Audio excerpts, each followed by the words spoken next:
Alright guys, the first thing I wanted to build was the shop table. I needed a place to put things and I needed a surface to work on, so I started with a 4x8 sheet in my head, and I wanted to challenge myself to only use 2x4 material because lumber prices are so expensive. I'm going to try to make some fancy joints and get this table super strong, but it's going to be a little tricky with this SPF. I know I'm going to add drawers later, so I just went with plywood on the bottom. I can always build and customize stuff in the middle, but we'll save money up front. And I definitely need casters so I can move this around in my shop. Naturally, I headed to YouTube to find the ideal shop table. All of them had their downfall, so I decided to take a little bit from every single one of them and come up with my own. Adam from Hometown Acres has an awesome YouTube channel, definitely go check out his content. But one of the videos that caught my eye specifically was the one where he went to his neighbor Doug's house. Doug is a super smart guy, and he came up with this system of these hinges so you can flip your items down underneath your table. So I really wanted my grinder to be able to flip up and then flip out of the way when I'm not using it, because I really don't use it that often and I don't want it taking up a ton of space or have to unbolt it every time. Also need some dog holes for woodworking and my bench vise in the other corner. And I knew I'd want this paper for painting and staining. Tape holder. We'll just see how much of this actually comes together. So for the strong joints, I got a little over creative on this and was trying to come up with a system. I finally came up with a design. It's going to be really confusing, but it made sense in my head. It's miters and overlaps, so you guys can screenshot these here if you want to build this table yourself, but I'll walk through everything in this video. So let's head to Lowe's and get some lumber. Stay till the end guys, I'll go over costs at the end of the video. For now, let's start building this thing. Alright guys, we're in the shop now. As you can probably tell, it's a complete and utter disaster. Anytime you move your tools into a new spot, it's just difficult from adjusting to that space and learning where to put what tools and how much room you have, how much room you need. But step one, I need a workbench. I need a spot to do projects on. I need a little bit more storage, and this will allow a mobile solution. That way I can roll it out of the way when I don't need it or move it to wherever I want. So looking at the design, there's certain parts of the legs and the frame that need to be cut before the glue up and certain parts that should be cut after. So all these that we have highlighted in green, we're going to cut these before, and then we're going to glue it. That way we don't have to mess with the chisel or any fancy joinery, even though this is kind of fancy joinery. There's no sense in making it harder than it has to be. We can always fine tune it later. I'm not sure if it has anything to do with increase in demand, but it really seems like lumber quality is going down. These, what were they? I believe they were $68 a sheet, and they were pretty badly cupped and warped, so you can probably tell I pinched them with these clamps to try and straighten them out, but we'll get them glued together and make sure they're nice and straight. That way when the workbench is done, we have a nice flat surface to work. So, let's get going.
guys, a couple things.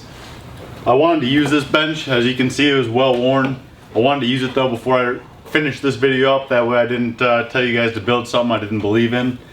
And I can say that I'm very happy with this. This thing, I've built probably 5 or 6 things with it already. I've had a lot of weight on here. I haven't seen any bowing. I haven't seen any bowing or anything. A couple things I would do different though. First thing, if you're going to do this grinder mount or a bench vise mount, make sure you buy a nice quality one. This was my cheap Menards one. I don't even know what brand it was, but it was like $40 and it's pretty much already fried. So now I have to take it all apart and remount whatever holes the next one has. So just invest in that up front before you go through this much trouble mounting. And I'm definitely going to put some drawers and organizers down here. It's pretty cluttered. I mean, it's a great space to keep things, but it's pretty hard to keep it organized. So in the future, I'm going to be doing a full build out, and I'll probably do drawers on every side. I've seen a few videos where they've done pack out slides, so I'm not sure what I'm going to do yet, but definitely need something. Second thing is definitely the casters. These wheels work fantastic, but the adjustable feet that I put on there are not quite enough. So if there's any rug or anything in your floor, like right now mine is pitching down towards the drain, so it's not perfectly flat. And if I catch the right angle, the table will not slide. And I don't know how much this weighs, but I'm gonna estimate about 500 to 600 pounds. I can hardly lift up one end. So this is a very heavy table and you don't wanna be dragging it around. That was the whole point of the casters. So I might take those adjustable feet off. I'm not doing anything that requires a technical, perfectly level flat table. So you boys just love the attention, don't you? You know you're on video, don't you?